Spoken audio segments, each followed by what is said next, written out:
આ પાંચ નારીઓનો સંગ આપણને છૂટી જાય છે.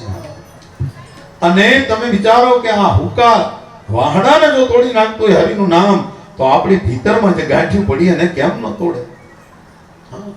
જળસ્ય શુષ્ક વંશસ્ય, જળ અને શુષ્કને તોડી નાખતો યત્ર ગ્રંથિ વિભેદનમ, એની ગાંઠો તૂટી જતી હોય તો કિમમ તદા ચિત્ત ગ્રંથિ ભેદ કથા શ્રવાત, તો આ ચિત્તની ગાંઠો તૂટવામાં શું વાર લાગે? એટલે આ કથા છે ને મારી તમારી ગ્રંથિનું વિભેદન કરે છે. બરાબર સાંભળો, આ આપણા શરીરમાં 7 ચકરડા છે, 7 ગ્રંથિઓ છે. એમાં છેક નીચેથી શરૂ કરી મૂલાધાર, મણિપુર, અનાહત, વિશુદ્ધ, આજ્ઞા, તાલમૂલ, આજ્ઞા ચક્ર, સહસ્ત્રાધાર, આ 7 ચકરડા છે. ત્યાં હાથ જગ્યાએ પવન આંટો ખાય એ હાથ આપણા શરીરમાં ગાંઠ છે, એક ગ્રંથિ છે, ચક્ર છે. ત્યાં કોઈ આમ ઓપરેશન કરો તો ચકડું ન દેખાય, પણ ત્યાં પવન એટલી વાર આંટા ખાય છે. અને એક એક ચકડું જો આપણે કથા સાંભળી અને ખુલી જાય તો જીવ તે જીવત મુક્તિ છે. આ હુકા વાહડા નહીં, આપણે જ ઊભા વાહડા છીએ એમ કહે છે. આ આપણી ગાંઠું તોડવાની છે, હુકા વાહડાની તો ન જ તૂટે. અને એ પણ તૂટે એવું નથી કે ના, પણ આપણે આપણી ગાંઠ તોડવાની છે. એક એક દિવસની કથા સાંભળી, આ કથાનું રહસ્ય.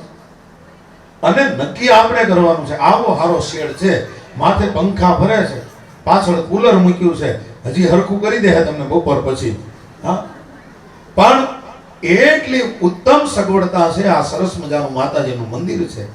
અને આમાં જો આપણે આટલા ગાડલા માથે અને આવા કાર્પેટ માથે અને આવા હારા વાતાવરણમાં ભગવાને તડકો ઓછો કરી નાખ્યો, આવા હારા વાતાવરણમાં જો આપણે ન સાંભળી કે ગાડલામાં બેઠા બેઠા, તો છોકરાના છોકરા વાહડામાં બેહાડીને સંભળાવશે. એટલે નક્કી આપણે કરવાનું છે ગાડલામાં ખુરશીઓમાં બેઠા બેઠા સાંભળવી છે કે પછી વાહડામાં બેહીને સાંભળવી છે. એ નક્કી આપણે કરવાનું છે. ક્યાં હરખી સાંભળવી? સાંભળવી તો પડશે જ એકવાર, અત્યારે નહીં તો પછી સાંભળવાની તો છે. અત્યારે બરાબર સાંભળી લઈએ તો પછી ન સાંભળવી પડે. અને પછી તો આપણે પરમાત્માની સાથે એકાકાર થઈ જઈએ. આ 7 ગ્રંથિઓનું વિભેદન થાય છે. અને કોટી જન્મના તાપ બળી જાય છે. શ્રવણમાં ભેદ હોય તો મનનમાં ભેદ થાય છે. નહીતર મનન અને જો બધા એક સરખું શ્રવણ કરે તો બધાને એક સરખું ફળ મળે છે. અહીંયા તમે જો કથામાં હજારો માણસો આવ્યા, પણ તર્યો એક ધુંધુકારી. કારણ કે ધુંધુકારીને જરૂર છે એટલે એને સાંભળી બિચારા. અને ઓલા કોઈને જરૂર નથી, બધા પોતપોતાની મોજ માર્યા, કોઈએ હરખી સાંભળી નહીં. ઓલો પ્રેત હતો, એને તો જરૂર હતી એટલે એને તો સાંભળવી જ પડે, એટલે એને બરાબર સાંભળી તો ઈ તર્યો. બાકીના બધાએ સાંભળી પણ ખાલી સાંભળવા ખાતર. પ્રમાદથી કરેલા શ્રવણનું, વ્યગ્ર ચિત્તે કરેલા મંત્રનું, વૈષ્ણવ વગરના દેશનું કોઈ મહત્વ નથી. અપાત્રને આપેલા દાનનું કોઈ મહત્વ નથી. આચારહીન કુળનું કોઈ મહત્વ નથી. એવી રીતે આ કથા દુર્લભ છે અને બરાબર સાંભળી લેવી. ભાગવત મંત્ર લખે છે, દુર્લભેવ કથા લોકે શ્રીમદ ભાગવત ઉદ્ભવમ કોટિ જન્મ સમુત્થેન પુણ્યમ નેવ દુર્લભ્યતે. કોટિ જન્મના પાપ હોય તો બળી જાય એવી આ ભાગવત કથા છે. બધાએ પ્રશ્ન કર્યો ગોકર્ણજીને કે તમારો એક ભાઈ તર્યો, બીજા બધા કેમ ન તર્યા? ગોકર્ણજીએ કીધું કે આ કથા જેણે જેણે માત્ર હું અહીંથી બોલું તમારી સુધી શબ્દ પહોંચે તો માહિતી છે. અને માહિતી તો વેચાતી મળે, માહિતી પૈસાની મળે, માહિતી ખૂટી જાય. માહિતીના પૈસા હોય, બુકના થોથેના થોથા. આ શ્રીમદ ભાગવત તમારી પાસે પૈસા હોય તો તમે 1000 નકલ ખરીદી શકો. તમારી પાસે પૈસા તો આખું ઘર શ્રીમદ ભાગવત થી ભરી દો. પણ એનો અર્થ એમ નથી કે આપણે તરી ગયા. એને વાંચીએ અને જીવનમાં ઉતારીએ તો એ જ્ઞાન બને છે. અને માહિતી તો પાણીના ટાંકામાં હોય ને એ પાણી છે, અને જ્ઞાન તો કૂવામાં હોય એ પાણી છે. એ તો અંદરથી હરવાણા ફૂટે. એના માટે એને ગોખવું ન પડે. વિચારો, આ માહિતી આપણી સુધી પહોંચે, એની ઉપર આપણે વિચારતા થઈએ. આપણે એના ઉપર વિચાર કરવાનો છે. ખાલી એ માહિતી ઉપર આપણે વિચાર કરીએ કે આપણે અત્યાર સુધી કાંઈ ન જોયું કે નહીં, કાંઈ ન જોયું, ખાલી આનંદ કર્યો. હા, પણ ભક્તિમાં તો એની કરતા પરમાનંદ આવવાનો છે. એકવાર આને અજમાવી તો જોઈએ. ન ફાવે તો નહીં ખાતા દવા, પણ એકવાર આને અજમાવો તો ખરા કે આનો આનંદ કેવો છે એનો અનુભવ તો કરીએ. અને આ પરમાનંદમાં આનંદ આવશે તો પછી ઓલા વિષયોનો આનંદ તો આની પાસે ફીકો પડી જશે. પછી તો એમાં આનંદ નહીં આવે. પછી તો સંતો કહે છે ને, જણાએ તરણ સમ જગત બાદશાહી, અલખ ગહે અમર પર ચढ़े योगियों. जनाए तरण सम जगत बादशाही, अमर की ओयारो कुमारी रघुतरे. अमर की ओयारो कुमारी रघुतरे. अगर से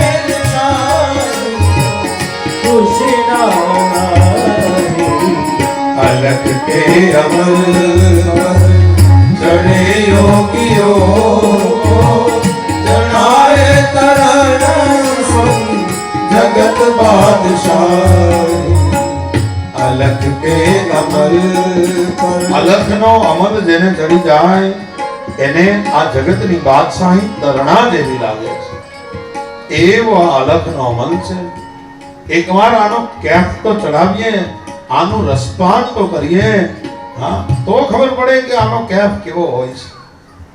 એટલા માટે થઈ અને આ કથા કીધી છે. આ હાથ ગાંઠ આપણા શરીરમાં છે. કામ, ક્રોધ, મોહ, મદ, મત્સર, અવિદ્યા, આ 7 ગાંઠ છે. અને આ કથાથી આ બધું ટળે છે. આ પ્રેત આપણે પોતે જ છીએ. પ્રેત એટલે અજ્ઞાનમાં જે આપણે બંધાયેલા છે એ જ પ્રેત યોની છે. પ્રેત યોની એટલે એને કાંઈ બીજું નથી. આપણે અજ્ઞાનમાં બંધાયેલા છીએ.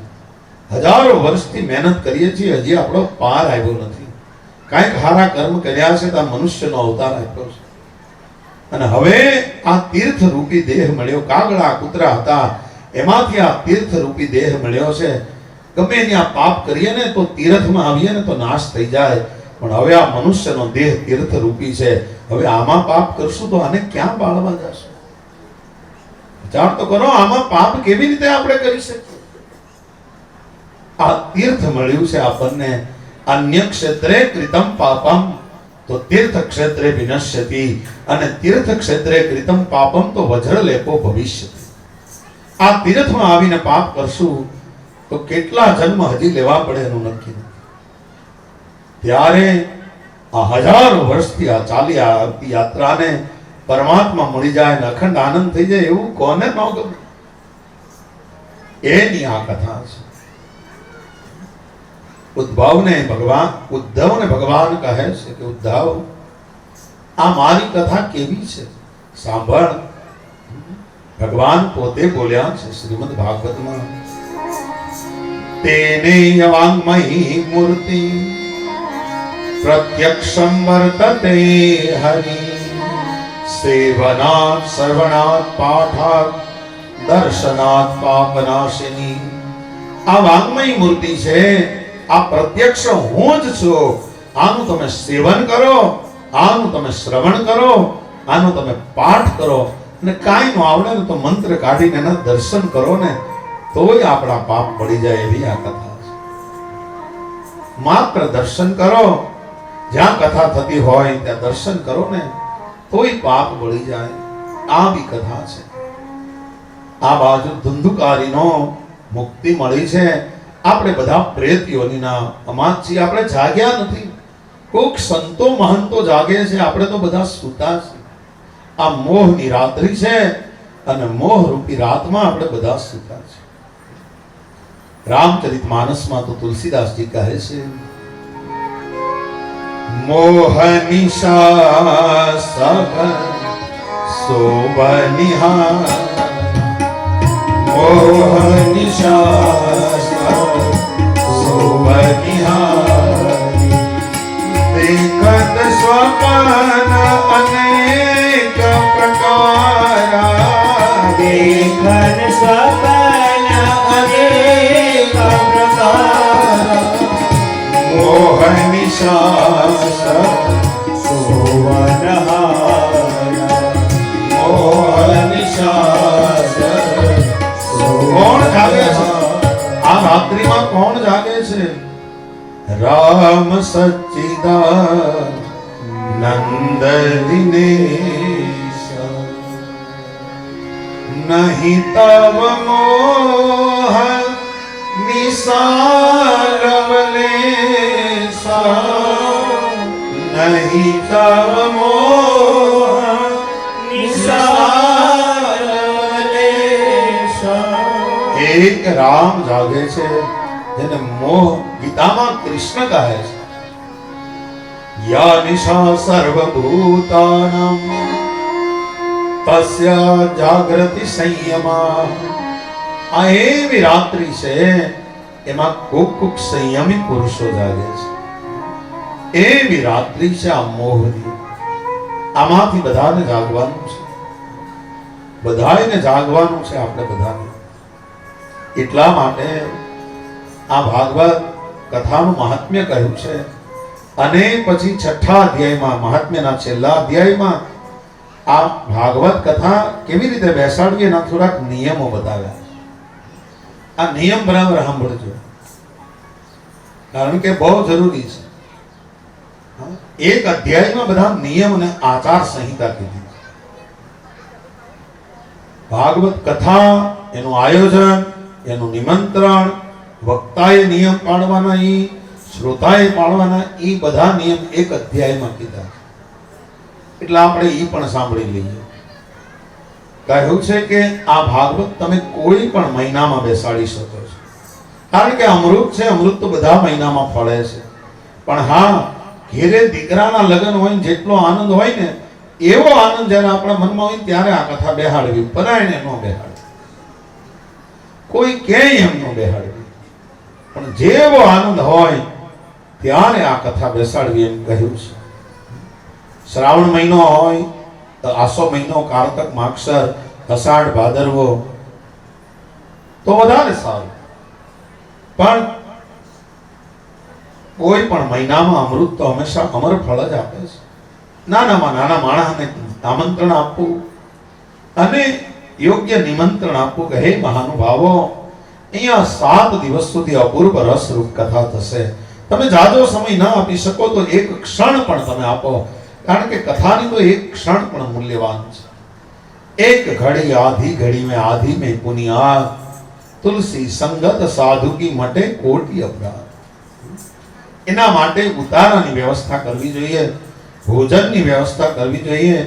અને તીર્થમાં કરીએ, કોઈ મંદિરે કરીએ, નદીને કિનારે કથા કરીએ, સમુદ્રને કિનારે કરીએ, તો ગમે ત્યાં કથા કરી શકાય. પોતાના ઘરે કરીએ. પહેલાના જમાનાની બધી વિધિ થોડીક લખી છે કે જે જગ્યા ઉપર કથા કરવી હોય ને કાંટા કાંકરા હોય તો દૂર કરવા, એટલે કે શોધન કરવું ભૂમિ, અને એની ઉપર પાણી છાંટવું, એનું માર્જન કરવું, એની ઉપર લેપન કરવું, એની ઉપર ધાતુથી ચોક પૂરવા, અને મંડપ, વ્યાસ ગાદી એ બધું બનાવવું, અને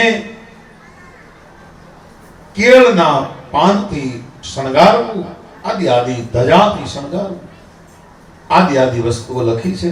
એ આપણે બધા કરતા જ હોઈએ છીએ. અને વક્તાના લક્ષણો પહેલા બતાવ્યા છે. વક્તા કેવો શોધવો? ભાગવત કહે છે, વિરક્તો વૈષ્ણવો વિપ્રો વેદ શાસ્ત્ર વિશોધિકૃત દ્રષ્ટાંત કુશલો ધીરો વક્તા કાર્યોતિ નિસ્પૃહ. વિરક્ત હોવું જોઈએ, તમારી પાસે લાઈવ કરતો નહીં આવવો જોઈએ, કથાની શિસ્તને જાણનાર હોવો જોઈએ અને કથાને ચાહનાર હોવો જોઈએ. વિરક્ત હોય, અમે તમને કહીએ 5 વાર બોલાવીએ કે અહીંયા 500 મૂકો તો તમે મૂકવાના જ છો, અહીંયા 500 મૂકો તો તમે મૂકવાના જ છો, અહીંયા 100 મૂકો તો તમે મૂકવાના જ છો. પણ તમારી પાસેથી માઇક કરતા અમે આવીએ, તમને હું આપી કીધો વિચાર કરો. અમારે તમને કંઈક દેવાનું છે, તમારી પાસે કંઈ જોતું નથી. આજીવિકા નથી, આજીવિકા માટે તો અમે બીજા ધંધા કરીએ છીએ.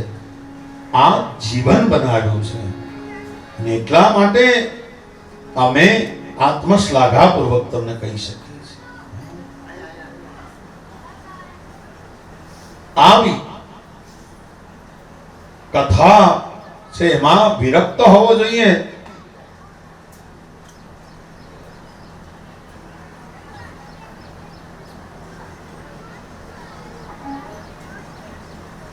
અને વૈષ્ણવ હોવો જોઈએ. ફરી વાર આપ સૌને વિનંતી, ચાલુ કથા હોય ત્યારે આપ સૌ આપણી સ્થાને જ બેસી રહેજો. આપણી હમણાં શ્રોતાના નિયમમાં આવશે. એટલે તમારી જૂની થિયરીને હવે ભૂલી જાઓ, મારો ગોળી, કંઈક નવું કરો, એકાગ્ર ચિત્તે. તમે અમને 50 રૂપિયા નહીં ધરો તો હાલશે, પણ તમે શાંતિથી સાંભળો. મારો બધી વસ્તુને જવા દો, સાંભળો, ખાલી સાંભળો. અહીંયા કોઈને 10 રૂપિયા ધરવા નહીં, કાંઈ જરૂર નથી. તમે ભગવાનનું નામ લ્યો ને સારી રીતે કથા સાંભળો, એ એક જ સ્વાર્થ છે. અમારો એકમાત્ર સ્વાર્થ છે, સારી કથા કરવી ને સારી રીતે સંભળાવવી. ભૂલો બધું, શાંતિથી સાંભળો. એકવાર બેસી ગયા પછી ઊભા થવાનું નહીં, કાંઈ જોતું નથી. હા, કથાનું કાંઈ નથી જોતું. જાઓ બસ, લેર કરો પણ સાંભળો. શરત ઈ છે, સાંભળો.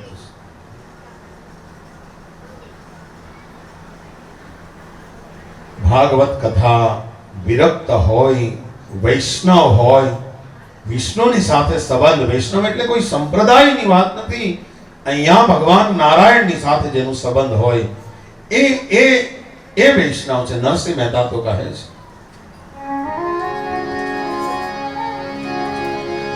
સકલ લોકમાં સૌને વંદે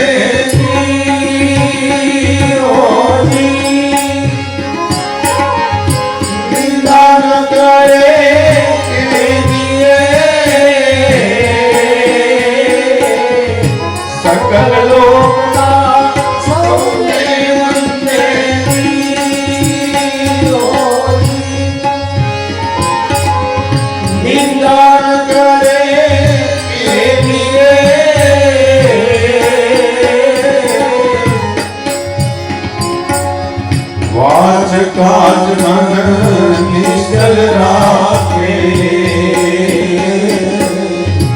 વાચ કાજ મન નિશ્ચલ રાખે, ધન ધન જનની તેરી રે, વૈષ્ણવ જન તો તેને કહીએ, વૈષ્ણવ જન તો તેને કહીએ, પીર પરાઈ વૈષ્ણવ જન તો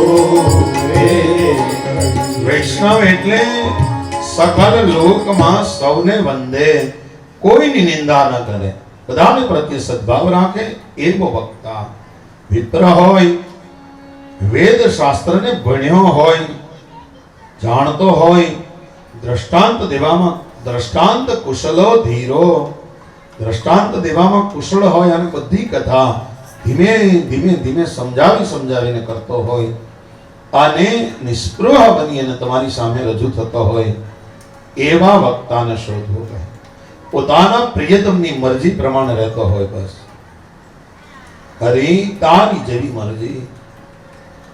એટલા માટે પોતે જ ભ્રાંતિમાં હોય તો એ આપણને ભ્રાંતિમાંથી કેમ બહાર કાઢી શકે?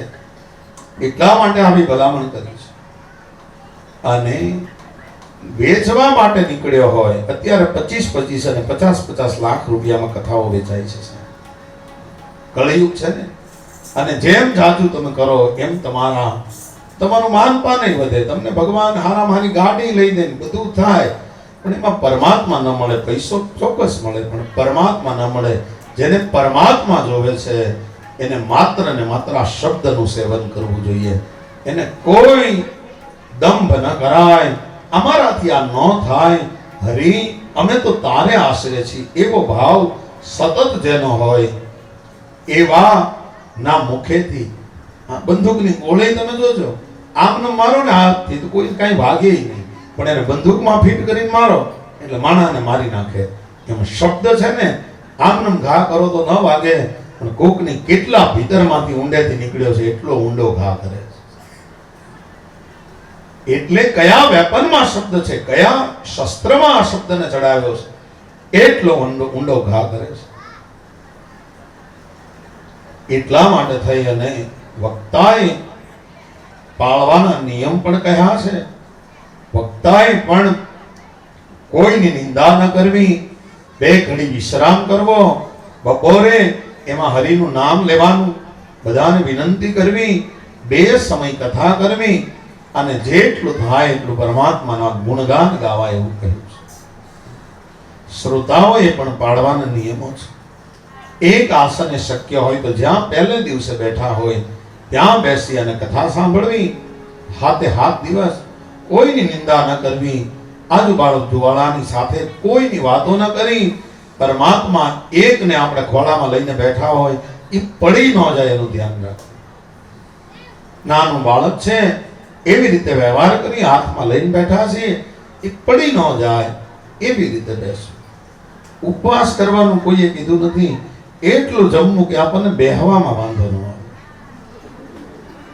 યુક્તાહાર વિહારસ્ય, એમ નથી કીધું કે તમે ઉપવાસ કરો, પણ એમ કીધું કે એટલો ખોરાક લ્યો કે તમે ફલાહાર કરો તો સારું, અને બીજું કરી શકો તો એટલો ખોરાક લ્યો કે યુક્ત હોય, આપણને બેસવામાં વાંધો ન આવે, આપણને લાંબા પગ કરવાની ઈચ્છા ન થાય. અને તમે ધારો તો કરી શકો, અમે કરીએ કે એટલા માટે એવો ખોરાક. નહીતર ઘણા એકાદશી નથી કરતા, આખા ઘરને ઊંધે માથે કરે. એક 11 રહે એમાં આખા ઘરને ઊંધે માથે કરે. સવારનો પહોર થાય ત્યાં તો 2 જ્યુસના ગ્લાસ કે કોની હાટું બા 11 રહ્યા છે ને કે હા, એક તગારું ભરીને સૂકી ભાજી, ખારી સિંગ તો પાછી હોય જ બીજી, હાંબાની ખીર ને સાબુદાણાની ખીર ને મોરૈયો ને આન તેન કેટલી વસ્તુ, કેળાની એક બે લૂમ ઘરમાં આટા મારતી હોય, અને છોકરા બેન કરે કે હું હેનું બેન, તો કે બા કરે એવું મારે કરવું. એને એમ કે આમાં કઈક રહ આવતો હશે. આ બી 11 રહીને પાછા તોય કે જે એકાદશી એ અનખાશે ઈ જમરાજાનો માર તો તમે ખાઓ, આખા ઘરને હું ઉપાડો લીધો. જમરાજાનો માર યુક્તાહાર કરે. ગીતામાં પણ ભગવાન કહે યુક્તાહાર વિહારસ, એવો ખોરાક ખાવો કે જે આપણને નડે નહીં. અને ભગવાનનું ભજન, સંતો બહુ શરીરને હાચવે ભાઈ, કારણ કે આ શરીરથી જ ભગવાનનું ભજન કરવાનું છે. એટલે શરીરને બહુ હાચવવાનું. શરીર માધ્યમ ખરું ધર્મ સાધન, શરીર માધ્યમ છે આ ધર્મ સાધન માટેનું. એટલા માટે થઈ આને આવો આહાર લેવો, નિંદા ન કરવી કોઈની. અને વિચારો કે શ્રોતાઓએ બીજાને કોઈને કહેવું કે તમે પણ કથામાં આવો, પોતાને સાંભળવાનું જેટલું પુણ્ય છે એક જણાને લાવવાનું એટલું પુણ્ય છે. સંતોની નિંદા તો ક્યારેય ન કરવી એમ લખ્યું છે. એક આસને બેસીને શક્ય હોય તો કથા સાંભળવી. કથાના શબ્દ આપણને ન સમજાય તો પછી તમે પૂછી પણ શકો વક્તાને કે આ મને ન સમજાણું, આનો અર્થ શું થાય એ મને સમજાવો, તો વળી પાછી એની પણ ચર્ચા કરી શકાય. આ ભાગવતમાં બધી છૂટછાટ છે. એકલું બોલ્યા જ કરવાનું નથી, પ્રશ્ન થાય તો એનો જવાબ પણ આપવાનો છે. આવું સુંદર ભાગવત છે. વક્તાને પ્રાર્થના કરવી શ્રોતાઓએ એ મંત્ર લખ્યો છે. શુકરૂપ પ્રબોધગ્નમ સર્વવેદ વિશારદ એતત્ કથા પ્રકાશેન મન અજ્ઞાન વિનાશય. મારું અજ્ઞાન દૂર થાય એવી કથા કહો. અને 7 દિવસ સુધી આ કથા સાંભળવી. બ્રહ્મચર્ય પાળવું, શ્રોતા અને વક્તા બંને શક્ય હોય તો અનેક રસનો ભોગ ત્યજી દેવો. કથા પૂરી થાય ત્યારે છેલ્લા દિવસે ગાયત્રી મંત્રના 108 મંત્રથી આહુતિ આપવી. એનાથી ના આપી શકીએ તો વિષ્ણુ સહસ્ત્રનો પાઠ કરીને 1000 આહુતિ આપવી. 12 બ્રાહ્મણને એક સ્કંદ પ્રમાણે એક બ્રાહ્મણને જમાડવા. આમાં તો ઘણું લખ્યું પણ બધું વાંચીશ નહીં. એમાં તો એમ લખ્યું 3 તોલાનું સિંહાસન બનાવવું, એની ઉપર સોનાની મૂર્તિ ભગવાનની કરવી અને એ પાછી દાનમાં આપી. પણ એ બધું અત્યારના દેશકાળ પ્રમાણે નહીં વાંચો. તમે સમજી ગયા. એટલે આ રીતે નારદે સનકાદિક ઋષિઓએ નારદને કથા સંભળાવી. નારદ બોલ્યા છે, ધન્યોસ્મિ અનુગૃહિતોસ્મિ કરુણ ભવાબ્ધિ કરુણા પરે અદ્ય મે ભગવાન લબ્ધ સ્વા સર્વ પાપ હરો હરિ. હે ભગવાન, હું ધન્ય થયો, તમે મારી ઉપર અનુગ્રહ કર્યો અને મને ધન્યતા, તમે મારા બધાય પાપને હર્યા છે. આ કથા છેલ્લા દિવસે યજ્ઞની આહુતિ આપીને પૂરી કરવી. અને આ કથા કેવી રીતે થઈ, નાનો એવો ઇતિહાસ આપ્યો છે. ભગવાન કૃષ્ણ જ્યારે દ્વાપરના અંતમાં સ્વદેહ સ્વધામ ગમન કરી ગયા પછી 35 વર્ષ પછી ભાદરવા સુદ નોમને દિવસે સુખદેવજીએ આ કથા કરી અને પરીક્ષિત રાજાને સંભળાવી. ભગવાન સ્વધામ ગમન કર્યા પછી કળિયુગ આવ્યો. કળિયુગના 200 વર્ષ વીત્યા પછી અષાઢ મહિનાની શુક્લ નવમીના દિવસે ગોકર્ણએ કથા કરી અને પોતાના ભાઈ ધુંધુકારીને સંભળાવી. આ કળિયુગના 230 વર્ષ વીત્યા પછી કાર્તિક મહિનાની શુક્લ નવમીના દિવસે સનકાદિક ઋષિઓએ કથા કરી અને શૌનકાદિ 88,000 ઋષિઓને સંભળાવી. ઇતિ પરમ ગુહ્યમ સર્વ સિદ્ધાંત સિદ્ધમ સપદ નિગદિતમ કે શાસ્ત્ર પૂજમ વિલોક્યમ જગતિ શુક કથા તો નિર્મલમ નાસ્તિ કશ્ચિદ પિબત પરમ સુખ હેતો દ્વાદશ સ્કંદ સારા. આ 12 સ્કંદનો આ કથા છે. આને તમે હે રસિક જનો પ્રેમથી આનું રસપાન કરો એવી ભલામણ કરી અને મહાત્મ્યની કથાને વિરામ આપે છે. શ્રીમદ ભાગવત કથાને વિરામ અહીંયા મહાત્મ્યના 6 અધ્યાયને વિરામ આપે છે. હવે ભાગવતની મૂળ કથામાં પ્રવેશ કરાવે છે. કથાનો એક મંત્રનો આશ્રય કરી આપણે પણ કથાને વિરામ આપવો છે. અત્યારે બપોરે પણ એક મંત્રનો આશ્રય કરી અદ્ભુત મંત્ર છે અને આખા ભાગવતનો સાર હોય એવો અદ્ભુત મંત્ર. એના અર્થો આપણે બપોર પછી કરશું પણ અત્યારે કથાને આપણે વિરામ આપવો એ પહેલા એ મંત્રનો પાઠ કરીએ. જન્માદ્યસ્ય યતો વયાદિતરત સ્થાર્થેસ્ય ભીનસ્વરા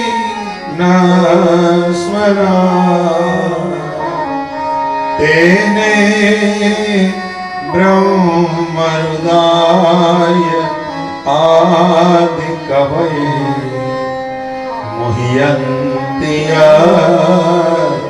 સૂરય તેજો વારિમૃદા યથા વિનિમયો યત્ર ત્રિસર્ગો વૃષા ધામના સ્વેન સદા નિરસ્ત કુહકમ સત્યં પરમ ધીમહિ સત્યં પરમ ધીમહિ. જન્માંધસ્ય યતોન ભયાતિ ધરતા. આ જન્મ આદ્યસ્ય પરમાત્મા છે.